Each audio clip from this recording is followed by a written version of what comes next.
Alors, on est dans cette paracha que j'affectionne tant, enfin on les affectionne toutes, mais là on arrive à la paracha de Chayei Sarah. Vous savez que c'est la seule paracha de la Torah qui a un nom féminin. Et vraiment, c'est une paracha qui s'adresse à notre cœur dans ce qu'il y a de plus essentiel. Voilà.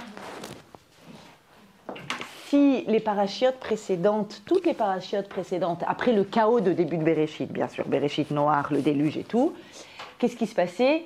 Eh bien, la Torah nous présente l'émergence enfin d'un homme et autour de lui, d'une peuplade, je dirais, de tous ceux qu'il arrive à faire adhérer au monothéisme et à des valeurs tellement différentes des valeurs païennes et du paganisme ambiant. Donc on a l'émergence avec Avraham Avinu, Lech Lecha, Vayera, c'était l'émergence d'un homme, de l'humain, de quelqu'un pour qui ça vaut le coup de créer le monde. Dans Bereshit, il y a écrit Beyom Hi Bare'am, le jour où Hachem a créé le monde.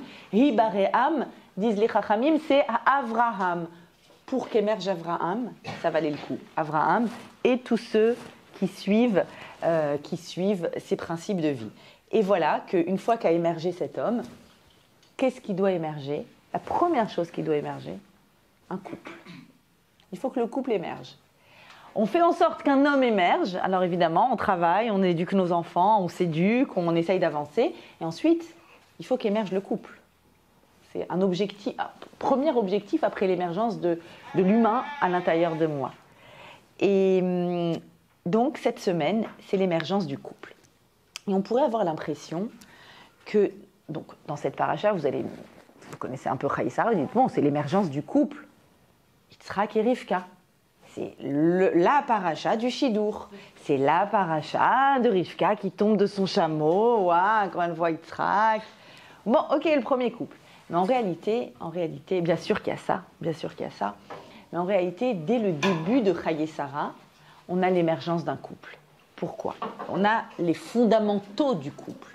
Avant que l'on ne parle du choix de Yitzhak pour Rivka, enfin d'Eliezer en l'occurrence, et de la rencontre entre Yitzhak et Rivka, bien avant ça, vous savez que tout le début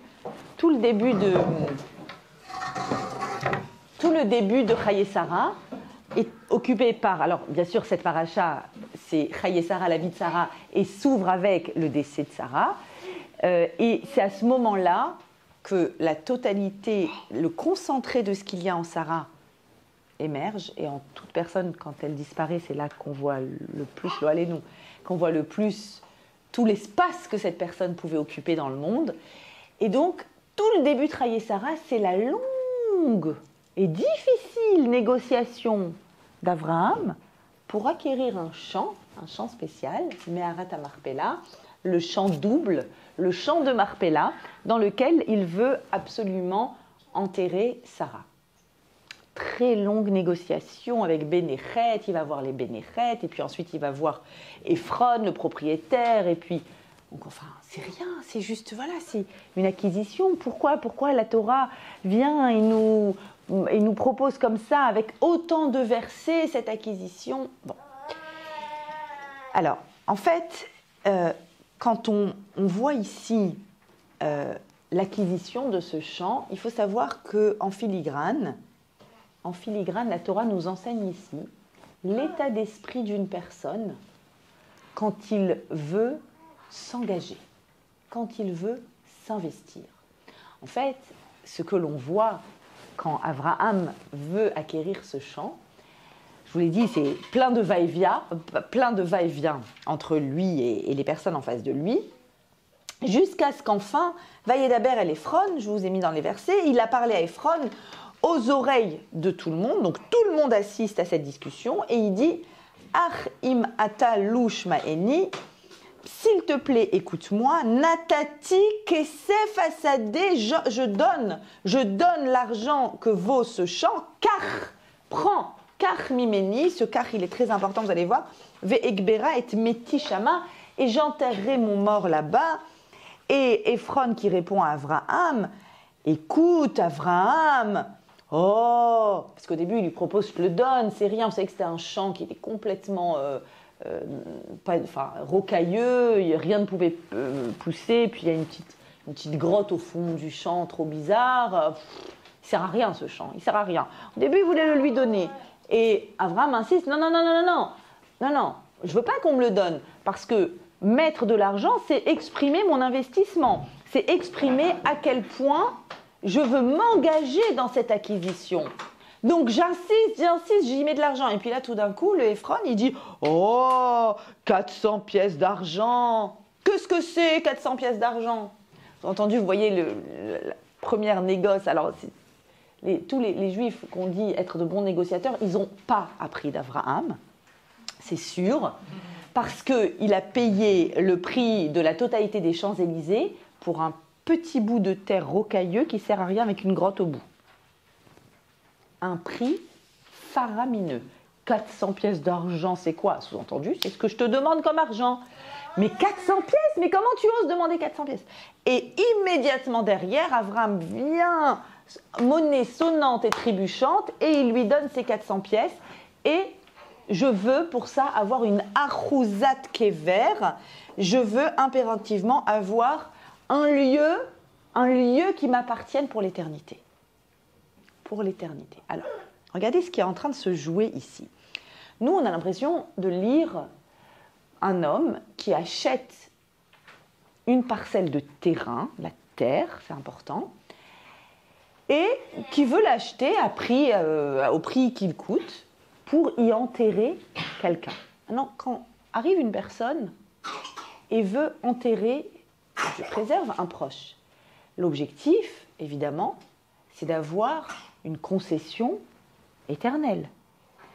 Même si on se sait pas éternel, mais en tout cas, moi, mes enfants, mes petits-enfants, enfin, on veut pouvoir en permanence venir et pèleriner ici. Et donc, je veux m'investir pour l'éternité. Je veux investir cet endroit qu'il m'appartienne pour l'éternité. Ça me fait penser, c'est très récent, la semaine dernière, mes parents ont fait vraiment une belle action vis-à-vis du grand-père de mon père, un juif polonais qui est décédé dans les années 60, et il était enterré à Paris, et on nous a appris que sa concession, au bout d'un moment, quand ça fait beaucoup d'années, c'est terminé, ils retournent la terre et ils mettent d'autres personnes. Et donc ils l'ont pris la semaine dernière et ils l'ont amené en Alsace. En Alsace, les parcelles ne peuvent pas retirer les personnes, c'est éternel. Et donc ils l'ont déplacé. Donc mon arrière-grand-père, c'est ça, Pépé Moses, il s'appelait. Et donc il a été, et puis alors ma mère nous a envoyé les photos, ça y est, voilà, ils l'ont enterré en fait à côté de sa fille, de ma grand-mère, pour une action vraiment de recette des maîtres.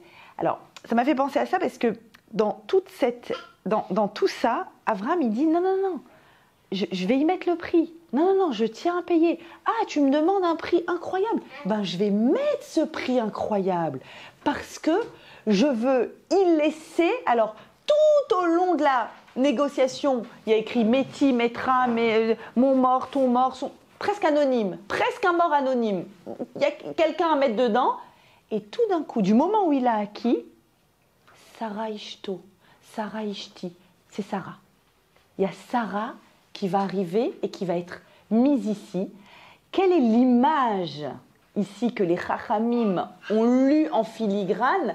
Je vous ai dit, tout le contenu de Chaye Sarah, c'est Yitzhak et Rivka. Et la rencontre, et les chameaux, et la breuve, et donc elle lui correspond. Et vous allez voir à quel point, on va voir pourquoi à ce point Rivka correspond à Eliezer. Donc on pense que c'est vraiment une paracha centrée sur le couple, sur la rencontre, sur comment on fabrique un couple, c'est notre thème. Mais si l'introduction de cette paracha apparemment parle d'autre chose, les Chachamim savent non, elle parle de la même chose. La Torah nous a présenté Abraham et Sarah, ils étaient déjà ensemble. C'est sa nièce, ils étaient ensemble. La première fois où on découvre un couple qui se rencontre, la Torah me dit, la première question, qu'est-ce que tu es prêt à investir de toi pour l'émergence du couple? Qu'est-ce que tu es prêt à investir? À quoi ressemble ton engagement. Pourquoi? Parce que les Chachamim, quand ils ont lu ce texte, ils ne l'ont pas lu comme vous et moi. Nous, on a l'impression que c'est la négociation d'une terre. Les Chachamim, ils savent très bien que si au début, il y a écrit « mon mort, son mort » et que tout d'un coup, il y a Sarah, dès que ça lui appartient, il s'est engagé, il a investi beaucoup d'argent dedans. Ici, il y a un symbole très, très, très, très fort. Il est évident que pour une concession, on cherche quelque chose d'éternel. Ça y est, la personne n'est plus de ce monde. On sait ce qu'elle a été. Elle l'a été. Maintenant, il ne reste plus que l'après. Quand on s'engage dans un mariage et qu'on ne sait rien de ce que la personne va devenir, question, est-ce que je suis prêt à m'engager comme si j'étais Abraham devant quelqu'un? Je sais que c'était une tzadékette incroyable et je sais qu'elle a créé un lien entre les mondes spirituels et les mondes inférieurs. Je sais que dans Meharat HaMarpela, il y a ce qu'on appelle la porte du Gan Eden, peu importe ce que ça signifie. C'est le fameux trait d'union entre le ciel et la terre. Et je sais qui elle a été, je sais ce qu'elle a produit dans sa vie d'extraordinaire.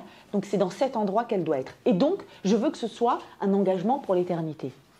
Ça, tu peux dire sur Sarah. Elle a été. Maintenant, quand tu vas dans un engagement pour quelque chose qui sera, mais tu ne sais pas ce qui sera. Tu ne sais pas ce qui sera. C'est quoi la pochette surprise, là, qui est en face de moi? Cet homme, cette femme, c'est une pochette surprise. Ah, malgré tout, on s'est fréquenté, on a pris des renseignements, je connais ses amis, je connais ce que tu veux. Il y a une pochette surprise. C'est le mystère de l'humanité. Combien tu es prêt à t'investir? Et donc les Chachamim, qui savent que c'est la paracha de l'engagement dans le couple, ils ont lu tout ça en lisant la métaphore évidente femme-terre. C'est une métaphore facile. La terre reçoit et produit, la femme reçoit et produit. Il y a des fruits, elle va donner des fruits, il y a une fertilité qui en sort. Et donc, ils ont vu ici une métaphore, d'autant que dès qu'il acquiert cette parcelle de terrain, il va y mettre Sarah Ishti, Sarah ma femme. Donc, je vais y mettre un bout de ma chair. Je vais mettre un bout de ma chair à l'intérieur de ça, comme pour une femme. Afin que ça produise. Il y a quelque chose qui va être produit dans la Meharat HaMarpela. Il y a ce lien incroyable. Et donc, il y a cette métaphore ici. Et en réalité, les Chachamim, quand ils ont entendu « Kach mimeni » prends de moi, je suis prêt à m'investir. 400 pièces d'argent, tu vas t'investir? Le prix des Champs-Élysées? Je m'investis. La valeur, elle s'appelle, c'est comme la Joconde, inestimable. Peu importe, je m'investis à hauteur de l'inestimable. Kach mimeni, prends de moi, qu'est-ce que les Chachamim, ça sonne à leurs oreilles. La Gemara dans Kiddushin, le début, la première Mishnah, première Gemara de Kiddushin, dit « C'est quoi ce kach mimeni » Ah, kicha, kicha. On entend ce mot vaikar, car prend sous-entendu « je m'investis, je m'engage, je donne ». Ça fait penser à un verset « ki ikar ish isha ». Lorsqu'un homme prendra femme, ki ikar, prendre, kicha, prendre. Hop, ça c'est la force des Chachamim, ils ont fait un parallèle entre ces deux fois kicha, prendre, et ils disent de l'engagement d'Abraham, de son investissement pour avoir quelque chose d'éternel et qui a du sens à ses yeux, parce que la valeur elle est inestimable à ses yeux de cet endroit, le trait d'union ciel-terre, d'Abraham on apprend comment quelqu'un doit s'engager dans le mariage. C'est la Gemara dans Kiddushin. Comment s'ouvre le traité Kiddushin? Kiddushin, c'est le mariage. Comment il s'ouvre? Il s'ouvre en disant Beshlosha drachim, il y a 3 moyens, il y a 3 processus, plus exactement, derrière, c'est un processus, 3 processus pour s'engager avec une femme, pour s'engager. Quels sont ces 3 processus? Première Mishnah, c'est Bekesef, en paye, comme le fait ici Abraham. Combien d'argent tu es prêt à investir pour que les fiançailles soient posées, existent? Kesef, shtar, c'est un contrat. Quelqu'un qui vient signer un contrat, c'est quelqu'un qui s'engage, quel que soit le contrat. Tu viens et tu lis les clauses du contrat, tu t'engages dans ce contrat, il y a un engagement. Et la troisième façon, évidemment, c'est par l'intimité, par la relation intime. C'est une façon très forte de s'engager. On aimerait bien que ça se sache davantage, parce que combien de jeunes vivent ensemble, etc. Et puis, mais c'est rien, c'est pas d'engagement, ça, dans la Gemara, c'est une façon très forte de s'engager. Aussi fortement que quelqu'un qui vient et qui dit « je suis prêt à payer tant », pour que cette fille soit ma fiancée. Je suis prêt à signer tel contrat pour que cette personne soit ma fiancée. Donc en fait, le début de Kiddushin, c'est qu'est-ce que c'est que l'engagement? C'est moderne comme question. C'est écrit il y a 2000 ans, presque. Qu'est-ce que c'est que l'engagement? C'est d'Abraham qu'on l'apprend. Dans quel paracha? Dans Chayei Sarah. À quel moment? Au moment où il va acquérir une terre qui a du sens pour lui, dans laquelle il va mettre un peu de sa chair dedans. Et en fait, il y a deux passages. Je crois que c'est le Or HaChaim qui explique, il y a deux moments. Il y a un moment où l'argent, Vayakom, il y a écrit l'argent est donné à Ephron. En fait, c'est une compensation financière. Là, c'est de l'argent. Mais il y a un autre moment où, en fait, les miknés, comme achat d'Abraham, la question c'est comment est-ce qu'il a réussi à faire acquisition? Lui, dans son engagement intérieur. Dans son engagement, c'est d'une modernité absolue. La question de l'engagement est la question la plus urgente, je crois, vraiment. À quel moment tu considères que c'est pas comme ça, c'est pas une copine, c'est mieux à deux que seul, c'est pas pour sortir avec mes copains. Non, il y a quelque chose à l'intérieur de toi qui t'a impliqué profondément. Tu es impliqué là-dedans. Et tout ça, on l'apprend de Abraham, et la Gemara le prend ici de Abraham, cet engagement. Plus il y a un investissement, plus en fait l'acquisition est éternelle. Plus je réussis, coûte que coûte. Alors vous avez compris qu'ici il s'agit d'argent, mais comprenez ce que je suis en train de dire. Un investissement dans cette entité qui s'appelle le couple et qui doit émerger. Ça doit émerger de deux singularités, de deux individus, il faut qu'il y ait un nous qui émerge. Qu'est-ce que je suis prêt à engager là-dedans? Est-ce que je suis prête à être déloyale à ma culture familiale et à ne plus faire la DAF? Grande question. Grande question. Est-ce que je suis prête à aller la suivre là où il y a ses études, là où il y a la LIA, là où... Est-ce que je suis... C'est-à-dire il y a des milliers de questions autour de l'engagement qui viennent et qui interrogent jusqu'où je suis prêt à aller à l'autre pour l'émergence de ce couple, pour l'émergence du nous. Est-ce que, non, je reste campée sur ce que je suis, ce que je veux, sur mon entité, mon individualité, ou est-ce que je vais réussir à faire émerger ça? Et, alors voilà, je vais quand même vous lire, on va lire ensemble, c'est la traduction de Sfaria de cette Gemara, qui kar ish isha avec kira, avec le fait de prendre, d'où tirons-nous que les fiançailles s'accomplissent en donnant de l'argent? Elle est dérivée au moyen d'une analogie verbale entre le terme qui exprime la prise, exprimée par des fiançailles, qui est kar-ish, et le terme exprimant la prise dans le domaine d'Ephron, quand Abraham prend le domaine d'Ephron. Il est écrit « quand un homme prend femme », dans le 24e chapitre du Deutéronome, et là il est écrit concernant l'achat « je donnerai de l'argent pour le champ, reprenez-le de moi ». Ça a l'air tiré par les cheveux, hein. Ça a l'air. Tu me dis quoi? Il y a plein d'autres endroits dans la Torah. Non, vous n'avez pas compris. En fait, ici, on est en train de parler d'un engagement. On est en train de parler de qu'est-ce que je suis prêt à donner pour mettre de ma chair à l'intérieur d'un lieu fertile. C'est de ça qu'il s'agit ici. C'est ça qu'il faut réussir à lire en filigrane. Et donc, cette analogie enseigne que tout comme le champ d'Ephron a été acquis avec de l'argent, alors le terme est horrible aux oreilles, c'est pas comme ça qu'il faut le traduire, une femme peut être acquise, c'est absolument insupportable. En fait, niknet, kinyan, c'est pas une acquisition au terme classique ici du terme, pas du tout.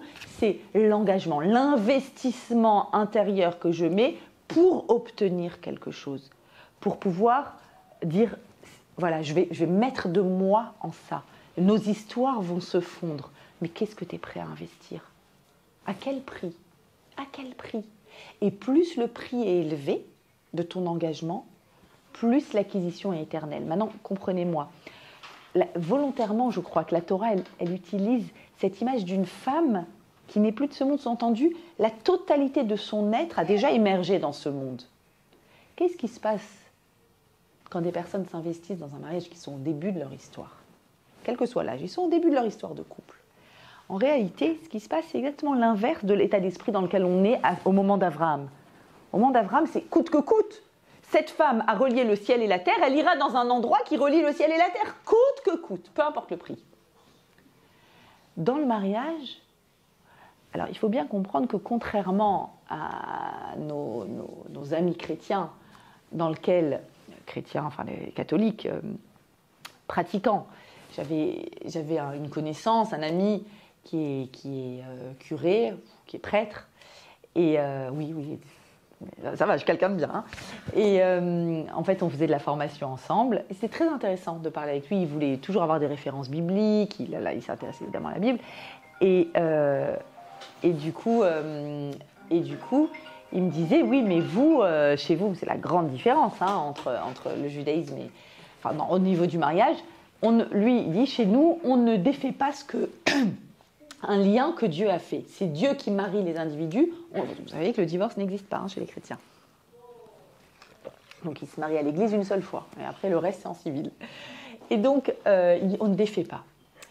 Et il existe dans la Torah, évidemment, Masechet Gittin. On peut avoir fait un mauvais choix et ça existe, le divorce. Mais ce qu'il faut bien comprendre, c'est que ça existe pour des cas, en réalité, parce qui peut dire je m'engage à vie et je suis certain? Qui peut dire je suis sûr et certain de la totalité de ce que... C'est impossible. Par contre, donc il faut qu'il y ait une porte de sortie. Mais le problème, c'est quoi? C'est qu'en fait, de nos jours, la plupart des personnes ont face à eux les deux masertotes, Kiddushin et Gittin. Les deux, en face, à égalité. C'est-à-dire, si ça ne marche pas, c'est pas grave. On va à cause d'histoire. Et j'ai eu il n'y a pas longtemps un cas comme ça d'un couple tellement mignon, marié dans leur première année de mariage.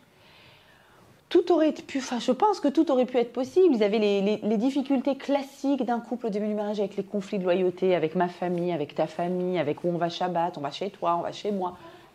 Bac à sable. Niveau, voilà. Et des disputes, jusqu'à ne plus en pouvoir et que la jeune fille, à tort ou à raison, peu importe, je ne juge pas, un matin explose en larmes, prend ses affaires, prend toutes ses affaires, elle rentre chez elle. Et c'est terrible. C'est terrible de voir ça. Mais la question, c'est comment tu réagis quand tu vois ça? Ouais. Comment tu réagis quand tu vois ça? Comment tu réagis? Comment on aimerait que en face, et peu importe qui a tort, qui a raison, il n'y a aucun jugement. Mais naturellement, si tu veux rattraper le truc, ok, on s'est disputé, peu importe qui a eu tort, qui a eu raison, tout le monde a tort, tout le monde a raison. Mais comment? T'es en face, t'arrives et tu vois qu'elle est partie, ça y est, elle est partie. Qu'est-ce que tu fais? Conseille à tous les hommes du monde. Tout de suite. Tout de suite. Qu'est-ce qu'elle veut? C'est ça qu'elle veut. Elle veut que tu lui dises combien elle compte pour toi. Elle veut que tu lui dises jusqu'où tu es prêt à t'investir et que tu vas aller à l'autre bout de la terre et que tu vas faire ce qu'il faut. Ah, elle aussi, elle doit faire ce qu'il faut, c'est pas la question. Mais il y a une vraie question ici, la question qui est évoquée ici par Abraham et par cette acquisition du champ, c'est combien je suis prêt à donner, à m'investir, jusqu'où je vais aller, que ce soit en argent, que ce soit en temps, que ce soit en émotion, que ce soit en loyauté ou en conflit de loyauté avec ma famille, jusqu'où je vais. Et en fait, moi, j'ai déjà entendu, il m'est arrivé d'entendre, oui, mais si j'ai assisté à ça, c'est quoi le prochain coup qu'on va me faire? Qu'est-ce qui risque de m'arriver? Donc en fait, la question c'est mais je ne peux pas m'engager parce que je ne sais pas ce qui va se passer. Alors Abraham, il vient, il te dit, regarde, je t'explique. La notion d'engagement, tu dois l'apprendre de la notion d'engagement d'un homme qui veut une concession éternelle pour quelqu'un qui l'aime jusqu'à l'infini. C'est ça l'engagement. Voilà. On a mis la barre haut, c'est bon. Ça, c'est un principe d'engagement. Tu n'as pas le droit de te poser la question quand tu t'engages « et si ?» Parce que du moment où tu as le « et si », tu n'as plus l'engagement. C'est terminé. Ton engagement, c'est plus le même. Ah, ça vaut plus le coup que je m'engage. Ah mais oui, mais moi je vais m'engager et l'autre, qu'est-ce qu'il va faire? Non. Quand tu y vas avec comme si la personne avait déjà existé. Comme si la totalité de ce qu'il y a de plus magnifique à l'intérieur avait déjà émergé. C'est un engagement sans condition. Aucune. C'est un investissement et un engagement rempli. La Masechet Gittin existe dans nos têtes pour des cas extrêmes. Extrêmes, pas pour des disputes, pas pour des conflits de loyauté, des j'arrive pas et je pense et je suis plus en sécurité chez mes parents que chez... Évidemment que tu es plus en sécurité, ça fait plus de 20 ans que tes parents ils te couvent et là il faut que tu fabriques tout toi-même. Évidemment, mais donc ça existe, c'est une porte de sortie, mais ça n'existe pas, c'est bon, on n'y arrive pas et bon, la société est comme ça, c'est-à-dire on est dans une société ultra individualiste où le confort passe avant tout, le bien-être passe avant tout et dès que c'est pas confortable, ben on jette. On jette quand c'est pas confortable. Mais là, c'est le niveau. Là, j'insiste sur quoi? Sur le niveau d'engagement. Le niveau d'engagement. Maintenant, et vous allez me dire, bien sûr, mais c'est dur de s'engager comme ça quand on ne sait pas ce qu'est l'autre, la totalité de ce qu'est la personne en face de nous. Alors, c'est vrai. Le roi Salomon a parlé de cette problématique. Le roi Salomon, il a dit deux choses, deux phrases complètement. On se dit, mais c'est pas possible que c'est le même homme qui ait dit ces deux psukim-là. Deux psukim à l'opposé l'un de l'autre. Il y en a un qui te donne très envie de te marier et il y a l'autre qui te dit oulala, restons bon, voilà, prenons pas trop de risques. Il a dit quoi, Shlomo Amelech, il a dit Matza Isha Matza Tov. Qui a trouvé une femme a trouvé le Tov dans le monde. On va voir c'est quoi le Tov. Le Tov, c'est le principe de complémentarité. C'est ça le Tov, le bien. Celui qui a trouvé Isha, une femme, a trouvé le Tov dans la vie. Vous vous rappelez, au début de la Torah, l'Otov. Qu'est-ce qui est l'Otov? La seule chose qui est l'Otov, c'est pas bien quand l'homme reste dans sa solitude, l'évado. Donc le Tov, Matzaïcha, qui a trouvé une femme, Matzatov. Mais il a aussi écrit, le roi Salomon, Motse Ani, trouve je, mais c'est je trouve, mais il a écrit comme ça, Motse Ani, et ha-isha, la femme, ha-isha, mar mimavet, plus amère que la mort. T'as souffert, hein? Ah, la métaphore là, plus amère que la mort. Regardez, si je compare ces deux phrases, elles n'ont rien à voir. Matza isha, pas ha-isha, la femme, the femme. Isha, une femme. Matza, c'est quoi matza? Une métia. C'est quoi une métia? Une métia, c'est quand tu marches sur les Champs-Élysées. Tu marches, et puis vous savez, il y a des voitures, des très très belles voitures qui s'arrêtent devant Louis Vuitton, devant... Et puis, bon, il y a sûrement une voiture du Qatar qui s'est arrêtée à un moment, et il y a une femme qui est sortie pour acheter son 50e sac, et de sa poche est tombé un portefeuille avec des liasses. Et la voiture, elle est partie, et toi, tu es là, tu arrives et tu vois pile le portefeuille. Pas de nom, pas d'adresse, sinon il y a une mitzvah de rendre, évidemment. Pas de nom, pas d'adresse, pas d'identité, juste des liasses de billets. Elle est belle? C'est ton jour de chance. Elle est belle. Tu ramasses, tu comptes 5 000 €. Cash. Elle est très belle quand même, hein, on est d'accord. Tu arrives chez toi, qu'est-ce que tu vas faire? Tu racontes. Vous savez pas ce qui m'est arrivé, la métia, la trouvaille de ma vie. T'es contente? Tu le racontes comment? Avec emphase? T'es heureuse? Non, imaginez, une personne, elle rentre à la maison et elle raconte et elle dit non mais le seum vraiment, fallait que je tombe sur un portefeuille à 5 000 € alors qu'il y aurait pu y avoir 10 000 quand même. Le Qatar, il aurait pu y avoir 10 000. Sûrement qu'elle avait déjà acheté plein d'objets de luxe et il restait que 5 000. Oh là là, les boules. Ça, une métia, en fait, c'est toujours quand tu trouves quelque chose qui est une pochette surprise et tout ce qu'il y a dedans, c'est waouh. Évidemment qu'il peut y avoir d'autres. On peut toujours envisager qu'il y a plus que plus. On peut toujours.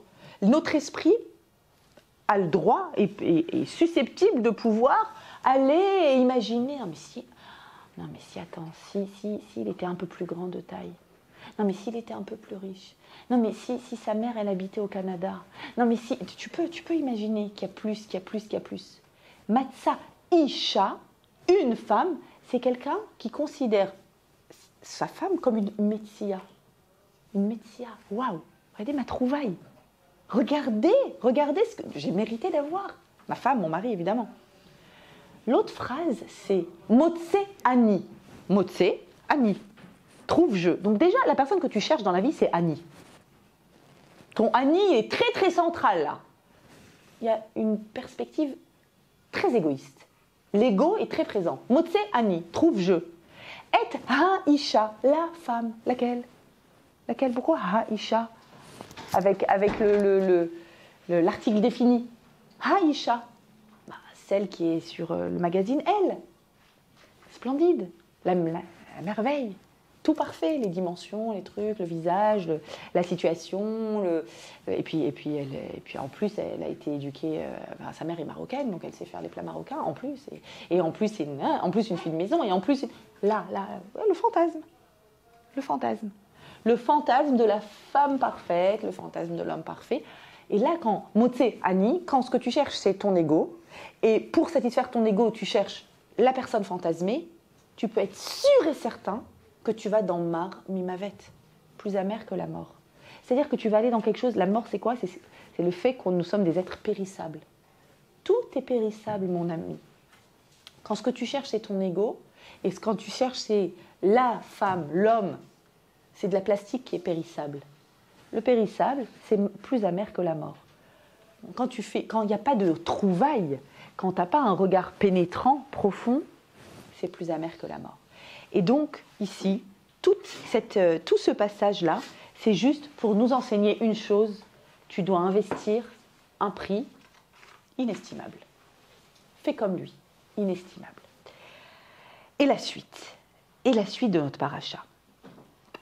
Dès que c'est terminé, Ve'Avraham zaken babayamim, et donc Avraham était âgé, Hachem berachet Avraham bakol, Hachem l'a béni dans tout. Il avait ce fils, mais ce fils, ça y est, il faut penser à lui trouver une épouse.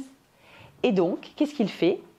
Il nomme son serviteur Eliezer, fidèle serviteur, il lui dit, tu vas aller dans tel endroit particulier. Il lui dit, chez qui, dans quelle famille? Et tu vas lui trouver une femme qui corresponde, qui convienne au Matzata Isha Libni. Tu vas trouver une femme pour mon fils, pour Yitzhak. Il nomme Eliezer, et Eliezer qui a grandi chez Abraham comprend bien ici, et qu'il y a ici, il va falloir qu'il cherche avec des paramètres très précis. Les paramètres nous sont proposés par la Torah. Et là aussi, la Torah est longue, plus de 60 versets sur le chapitre, pour nous raconter en détail qu'il est arrivé, que c'était le soir, que tout le monde venait, que tous les bergers et les bergères venaient prendre de l'eau au puits pour abreuver les moutons, et qu'il était là avec des tonnes de chameaux. Les chameaux étaient remplis des trésors les plus incroyables au monde, de bijoux, d'étoffes, de tout ce qu'il y a de plus cher. Abraham était un homme extrêmement puissant. Il arrive et il fait ce qu'on peut imaginer. Mais la Torah dit c'est pas du tout un nichouche, c'est pas. Il a pas mis Dieu à l'épreuve. Il a dit voilà le signe. Vous vous souvenez du signe? Voilà le signe que la jeune fille ici correspondra à Yitzhak. Je vais lui demander à boire. Si elle me propose pour moi à boire, je ne demanderai que pour moi. Mais si elle voit qu'il y a des chameaux derrière moi, qu'elle se dit, tiens, apparemment, pour une raison ou une autre, cet homme ne peut pas lui-même se servir. Il me demande. Je vais anticiper son besoin. Je vais aussi donner à boire à ces chameaux. Des chameaux, dans le désert, ça boit. Quand ça boit, ça boit. Et donc, vous savez qu'aller puiser de l'eau, voilà, c'est pas comme nous le robinet, c'était un travail quand même musculaire pas évident, pensez à Cosette, et donc il a fallu qu'elle aille qu'elle fasse je ne sais combien d'allers-retours pour tous les chameaux, les 10 chameaux d'Eliezer, et donc il fixe ici un paramètre absolu. Donc le fait d'abreuver, c'est cette dimension, tout ici est métaphorique et très important. D'abord, le fait qu'on parle sans arrêt de gmalim, le chameau, qui nous fait penser à la racine de gmilut chesed, d'être capable d'abreuver d'altruisme, d'être complètement dans l'altruisme. Et donc, non seulement elle abreuve, mais elle anticipe le besoin. Et sans arrêt, dit le texte, je ne vous ai pas mis tous les textes, il y a écrit Hachem, et tu auras fait du chesed à Abraham. Voilà, j'ai vu, une fois que ça a fonctionné, j'ai vu que tu as fait du chesed et du émet. Voilà, vous l'avez d'ailleurs, un des versets que je vous ai mis. Il dit comme ça, Vehaya nara asher omar elea hatina kader. La jeune fille à qui je dirais, penche ta cruche pour que je puisse boire. Vous voyez ici quand même toute la symbolique du fait que je te donne à boire, je t'abreuve. C'est-à-dire qu'en moi, il y a des ressources pour moi et pour au-delà de moi. Je ne reste pas fermée dans les frontières de ma personne. Et elle dira, chété, bois avec gam gmalechashke, mais tes chameaux aussi, je leur donnerai à boire. Ota ocharta, on va revenir sur ce mot fondamental. Elle sera la preuve qu'elle est pour ton serviteur, pour Yitzhak, et je saurai qui asita chesed imadoni, je saurai que tu as fait du chesed. Alors, sans arrêt le mot gamal, sans arrêt le mot chesed, sans arrêt le mot abreuvé. Waouh, qu'est-ce qui se passe ici? En fait, pourquoi le chesed? Et c'est vrai que si on me demande, ça m'arrive souvent que des jeunes me demandent, des jeunes filles, des jeunes hommes, si tu devais me donner un conseil pour savoir que c'est le bon. Vous savez, tout le temps, la question, j'en peux plus cette question. Mariacha, est-ce que c'est le bon? Attends, je vais sortir ma boule de cristal et je te dis si c'est le bon. Mais c'est la question numéro 1 sur Insta, sur Facebook, sur mon portable. Est-ce que c'est le bon? Alors, boule de cristal, c'est l'occasion. Boule de cristal, qu'est-ce qu'il faut que je regarde dans la boule de cristal? Chesed. Alors, ce n'est pas le seul trait de caractère. Pourquoi? Il y a une autre raison qu'on va voir tout de suite pour laquelle, pour Yitzhak, il fallait du chesed. Mais le chesed, pour nous tous, pourquoi c'est fondamental? Et c'est ce que j'ai dit à ma fille quand je lui ai cherché, et pour mon fils, Bezrat Hashem, Besha Tova, le jour. C'est ce que je regarde. Et pour mon époux, c'est ce que j'avais. C'est-à-dire, le chesed, c'est le socle de toutes les autres midotes. Toutes les autres. Réfléchissez. Quelqu'un qui n'est pas colérique, comment ça se fait qu'il n'est pas colérique? Parce qu'il envisage l'existence de l'autre. Il n'y a pas que moi et ce qu'il me faut tout de suite et comment j'ai voulu tout de suite. J'envisage l'autre. Quelqu'un qui est patient. Quelqu'un qui est patient, c'est quoi? Il n'y a pas que moi ici. Il y a d'autres paramètres. Quelqu'un qui est généreux, évidemment. Quelqu'un qui est, je ne sais pas. Donnez-moi n'importe quel exemple de trait de caractère qui vous importe. Vous verrez que où se nourrit ce trait de caractère? Dans le chesed. Si je suis allée puiser dans le chesed, c'est-à-dire dans ma possibilité à envisager l'existence des autres comme étant important, comme étant un paramètre important dans ma vie à moi, dans mon existence à moi. Il y a moi, il y a mon ego. Évidemment, on a été fabriqué avec l'ego, et avec un instinct de survie, avec le besoin de ramener à nous.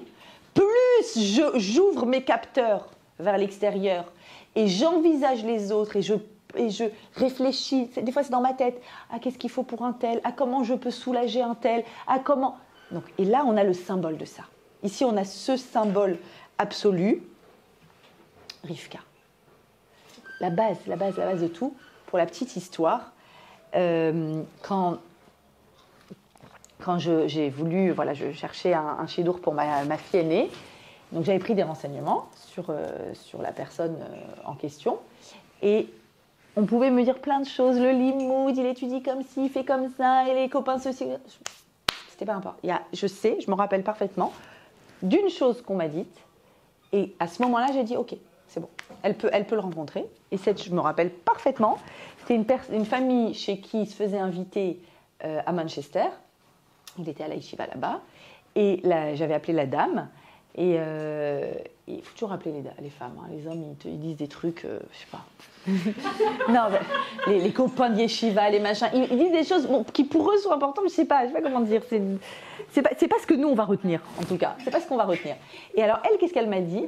Elle a dit au détour d'une phrase. Elle ne savait pas que c'était ça qui allait me. ce qu'elle a dit, c'est alors là-bas, apparemment, ils ont le hérouv, donc ils peuvent porter Shabbat. Et ils sortent un petit feuillet de la paracha. La communauté doit sortir un feuillet de la paracha. Mazal Tov, un tel a accouché, un tel s'est fiancé, un tel truc, le Dvar Torah, les cours de la semaine, voilà, le feuillet communautaire. Elle aimait bien avoir ce feuillet. Donc elle lui avait dit, quand tu viens chez nous pour manger, ramène-moi de ta yeshiva le feuillet. Je ne sais pas pourquoi chez elle, il n'y avait pas le feuillet.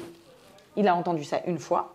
Et du coup, même quand il n'allait pas chez eux manger, toute l'année, il lui ramenait le feuillet. Elle m'a dit, il est trop gentil. Mais elle me l'a dit comme ça en passant. Je vous assure que ce feuillet, il a fait ce mariage. Je vous assure.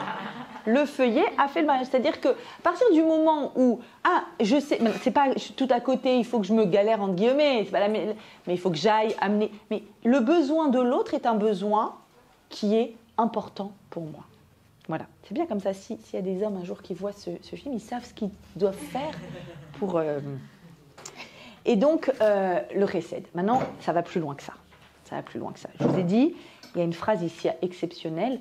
Ota hocharta. C'est elle que tu as destinée, c'est elle qui est une preuve. T'as une question? Non. C'est la preuve, ça sera la preuve, dit Eliezer.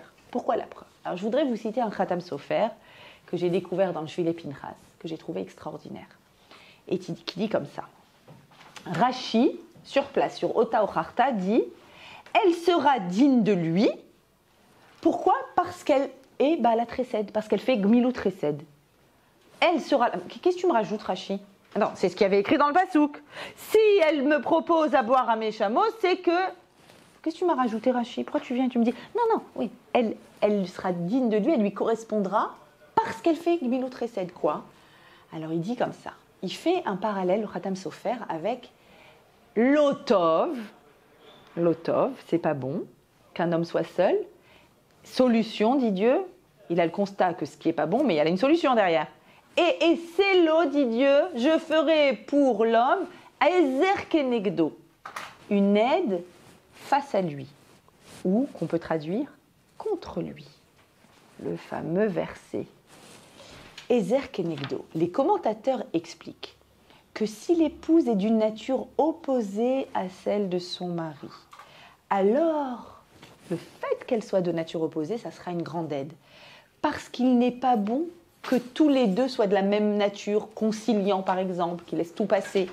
Ainsi, Avram, qui était le principe même du chesed, vous savez que Hamoud, Avram, la première sphira, c'est le chesed. Comment était Sarah? Sarah était beaucoup plus rigoureuse, où on le voit par exemple, renvoie Agar, renvoie Ishmaël. Elle était plus rigoureuse. Pour Yitzhak, qui est rempli de l'attribut de Gvura, la rigueur, la loi stricte. Qui peut vivre avec la loi stricte? C'est comme ça, c'est écrit comme ça, ça ne peut pas être différent. Qui peut vivre comme ça? Eh bien, lui, c'était bien qu'il ait une épouse qui soit pleine de chesed. Comme il était plein de rigueur, très carré, on va dire, très rigoureux, donc il faut qu'elle soit pleine. C'est pour ça qu'il dit à ton serviteur, les Avdecha, les Yitzhak, pour lui, qui est tellement un Eved Hashem, sous-entendu, un Eved Hashem, c'est-à-dire depuis qu'il avait vécu la Akedat Yitzhak, ça avait mis en exponentiel à l'intérieur de lui la capacité de soumission absolue, de rigueur absolue. Je ne sais pas si vous avez autour de vous des personnes qui sont très, très, très, très rigoureuses, qui ne laissent rien passer. C'est d'un côté extraordinaire parce que ça amène à des... Parce que d'abord c'est juste, c'est droit, c'est des personnes très droites, il n'y a jamais de faux semblants, c'est jamais tordu. Mais d'un autre côté, c'est pas la vie. C'est pas la vie. Un peu de souplesse, vas-y, et l'enfant... Non, il y a un principe pour l'enfant, mais il est petit, mais il va comprendre autrement, mais viens, je vais le lui dire avec un bisou. Qu'est-ce que tu lui fais un bisou alors qu'il sait... Non, justement, je lui fais un bisou au moment où, pour le rassurer de... Donc, évidemment, des avantages et des inconvénients dans toutes les midotes. Complètement chesed, tout est ouvert, toutes les frontières sont ouvertes, c'est pas possible. Complètement rigueur, c'est pas possible, c'est beaucoup trop stressant, c'est beaucoup trop enfermant. Et donc là, c'est pourquoi elle sera une preuve, et en fait, elle sera capable, regardez le mot hocharta, on entend le mot tochacha. Faire une tochacha, c'est faire une remontrance. Elle sera celle qui sera capable de lui faire en guillemets une remontrance. d'adoucir son din, la loi stricte de Yitzhak. Elle sera capable de faire ça.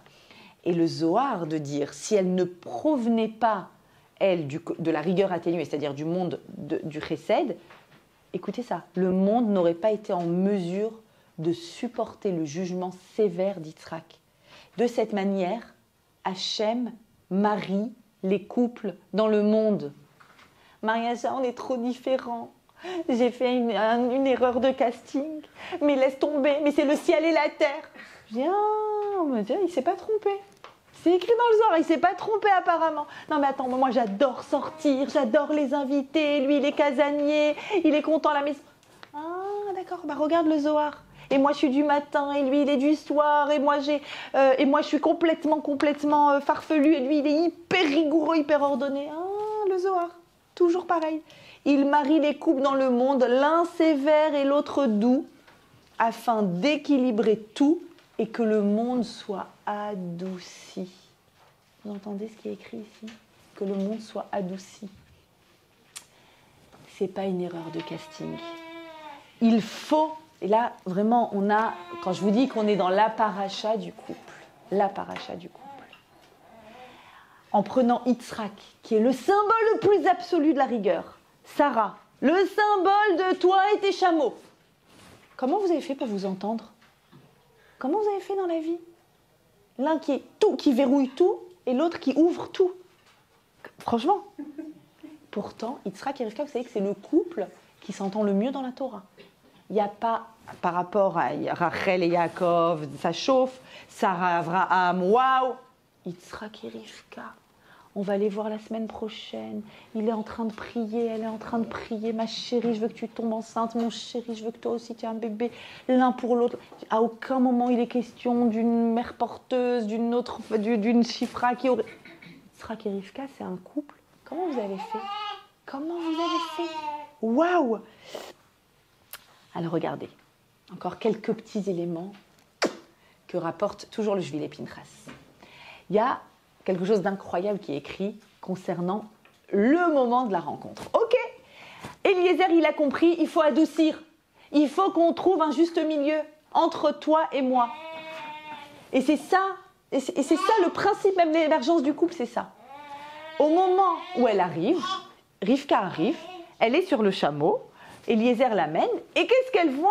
Veine Yitzhak, Yatsa la soir Basade. Yitzhak est allé prier, il fait mincha dans le champ.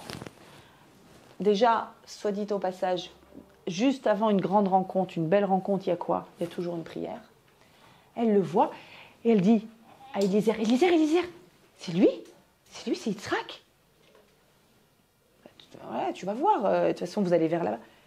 Pourquoi on la sent inquiète, et tellement inquiète, Vatipol mais à la gamal. Vous vous rappelez, elle tombe du chameau. Alors ça, elle ne s'est pas fait mal, vous inquiétez pas, elle a glissé du chameau. Et autre chose aussi de bizarre qu'elle fait, Vatika Hatseif, elle prend une étoffe, un foulard, Vatitka, elle se voile. C'est pas chez nous ça. On fait pas ça chez nous, nulle part. Ah, c'est de là que la mariée met le voile sur le visage, on a appris de Rivka. Pourquoi? Qu'est-ce qui se joue à ce moment-là? Tu tombes du chameau, tu demandes est-ce que c'est lui? Le Khatam Sofer dit comme ça. En réalité, Khatam Sofer, ouais, ou le Rabbi de Belz, mais je crois au nom du Khatam Sofer. Le mot Tseif, pardon, j'y suis pas. Elle tomba du chameau. C'est quoi elle tomba du chameau?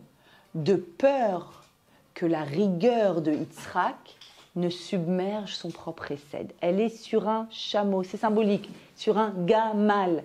Elle est le gamal, elle est le gmilut essed. Toute sa personne, c'est l'expansion. Elle voit en face d'elle et elle le perçoit, ça se sentait, Ruach HaKodesh, je ne sais, elle perçoit une intensité de rigueur en face d'elle.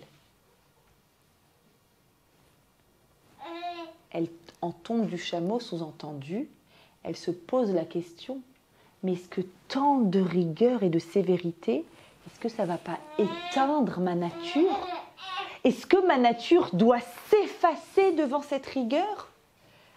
Est-ce que je vais arrêter d'être ce que je suis parce qu'Hachem, il marie des opposés? Alors moi, ce que je suis, il va falloir que je l'étouffe complètement pour que n'émerge que l'autre, c'est pas possible. Et alors qu'est-ce qu'elle fait?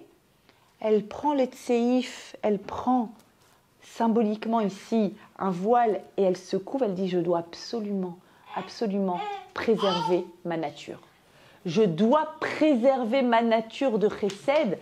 C'est pas possible que mon chesed soit complètement englouti derrière cette rigueur. Vous, mes amis, quand vous entendez ça, qu'est-ce que vous devez entendre? Comment vous devez traduire? Dans tout ce qui existe comme extrême, un homme très colérique avec une femme patiente, quelqu'un qui est formel et l'autre qui est informel, quelqu'un qui est très sociable, l'autre qui est renfermé. Qu'est-ce qu'on doit entendre ici? Personne ne doit éteindre sa nature pour faire émerger la nature de l'autre, ou pour préserver la nature de l'autre plutôt. Elle prend et elle le met, ce voile, comme pour dire sa rigueur a besoin de mon chesed. Mon chesed a besoin de sa rigueur.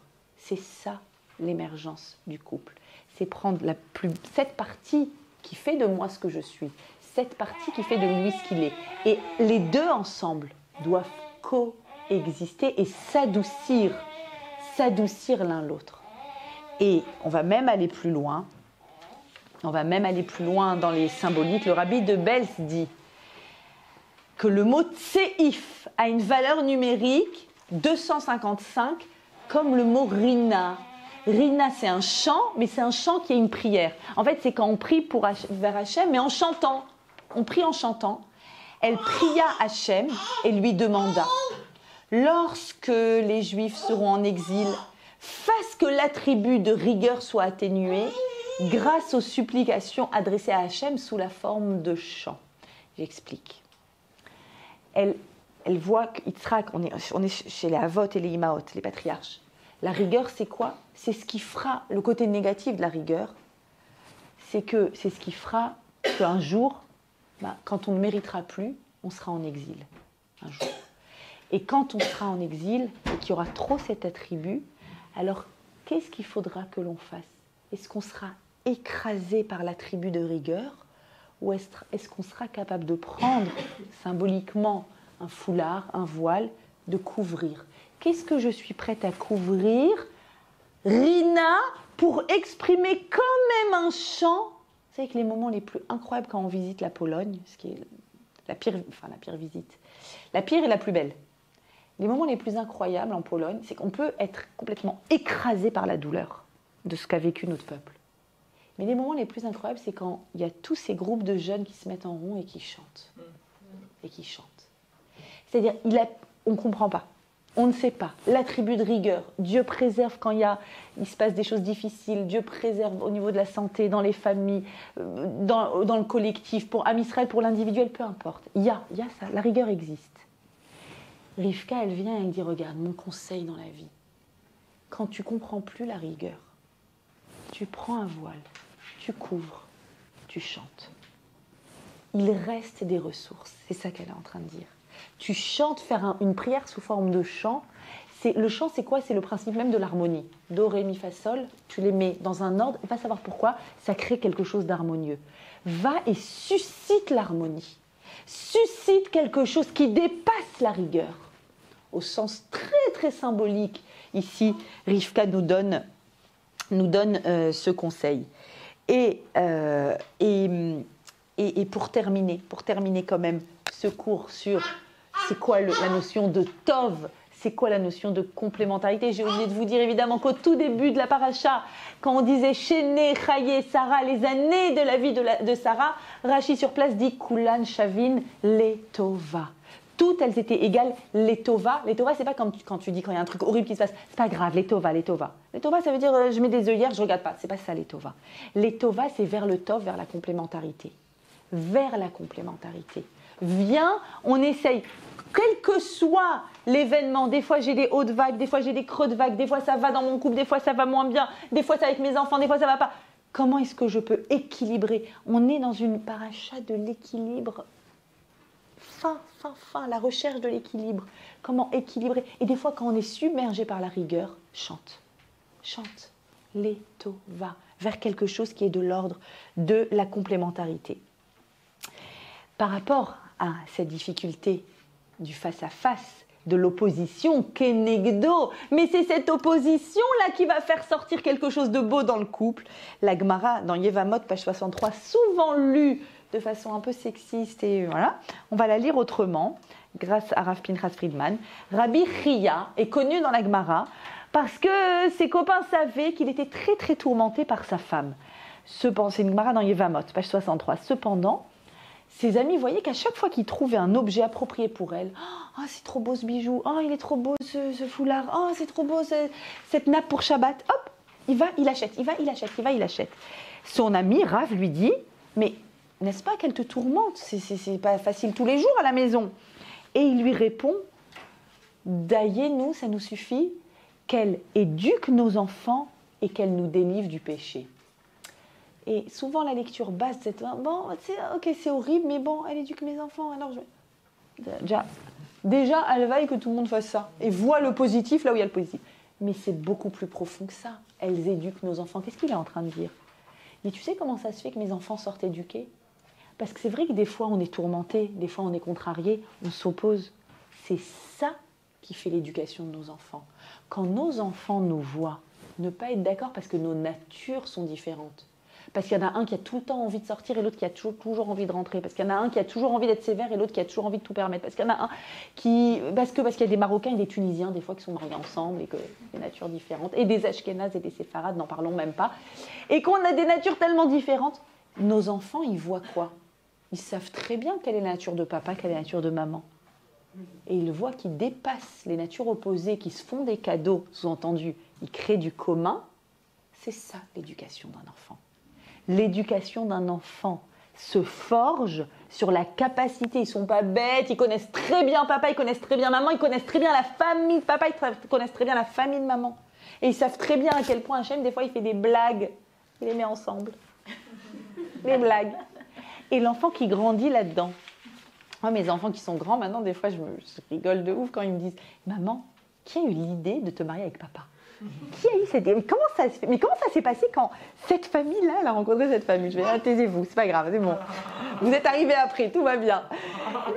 C'est ça, c'est d'être à ce point des opposés et de faire de ça quelque chose. Et il dit, oui, je lui achète des cadeaux. Parce que le fait qu'elle soit opposée à moi, ça permet d'atténuer ce qui est excessif en moi. Et c'est ça qui éduque mes enfants. C'est exactement ça. Et donc l'objectif c'est quoi ? Je finis avec ça, j'avais prévu d'autres choses mais c'est pas grave. Vaikach et Rivka, il a pris Rivka, vateilo leisha, le fameux passouk, elle est devenue sa femme, vaye ehavea. Il l'a aimée, que j'aime traduire. C'est moi qui crée cette traduction.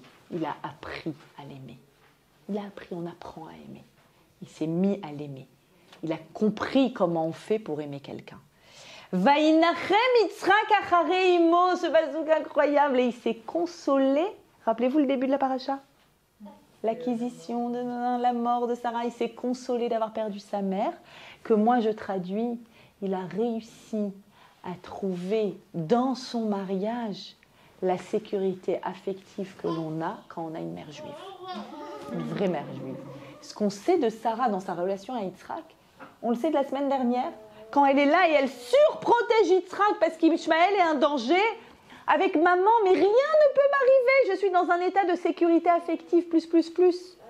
Est-ce que j'arrive à trouver cet état de sécurité affective, de ne pas être en déconnexion émotionnelle dans mon mariage ? Bezrat Hashem, qu'on s'inspire de Abraham, de son investissement, prêt à tout mettre, qu'on s'inspire de Rivka, qui donne, qu'on s'inspire d'Yitzhak qui a la rigueur, qu'on s'inspire de Rivka qui protège Samida, qu'on s'inspire d'Eliezer qui a su marier des contraires, et qu'on s'inspire aussi de Rabbi Chia qui fait des cadeaux et qui dit c'est comme ça qu'on éduque nos enfants. Bezrat Hashem, beaucoup de shalom dans vos couples et beaucoup de nouveaux couples, Bezrat Hashem. Merci beaucoup.